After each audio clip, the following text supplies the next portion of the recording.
Bonjour, c'est Pascal Espo du blog de l'image et bienvenue sur cette nouvelle vidéo des astuces de pro.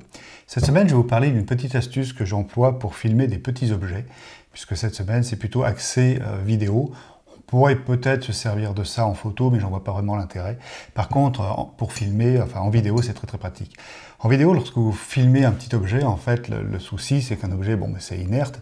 Et ce que l'on fait pour lui donner un petit peu de vie, pour faire bouger, on fait souvent des mouvements de caméra, ou alors on fait bouger l'objet, en fait, tout simplement. Donc pour ça, on peut employer en effet un plateau tournant, c'est un accessoire qui existe et qui coûte assez cher. Et ce que je vous propose cette semaine, c'est vous présenter une petite tournette de potier, tournette de sculpture, qui peut vous permettre de faire des plans fluides, avec un investissement en fait assez faible, puisque ça coûte entre 40 et 70 €. Et vous allez voir que c'est pas mal tout que ça fonctionne, quoi.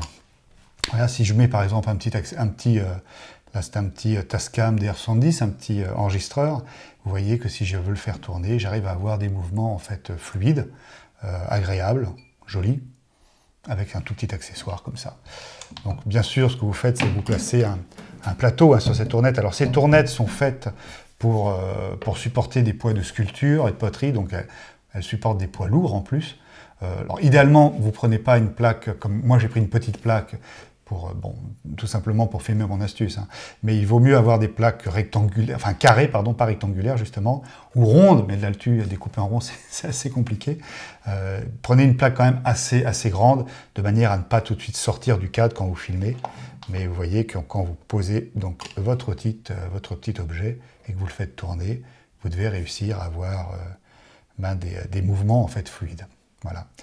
Donc ce qu'il faut, c'est qu'il faut fixer votre plaque par en dessous, par du scotch, ou selon le poids de votre plaque, vous utilisez une fixation différente. Vous pouvez aussi utiliser un fil que vous accrochez sur un des coins, de manière à le tirer. Enfin, à vous de voir ce qui vous convient le mieux, mais vous arriverez très certainement à trouver un petit setup qui vous permet tout simplement d'avoir des jolis petits mouvements, bien fluides, qui marchent bien, avec un investissement vraiment réduit, d'une toute petite tournette que vous trouverez dans des boutiques pour des produits d'artistes, sculpture, peinture, etc.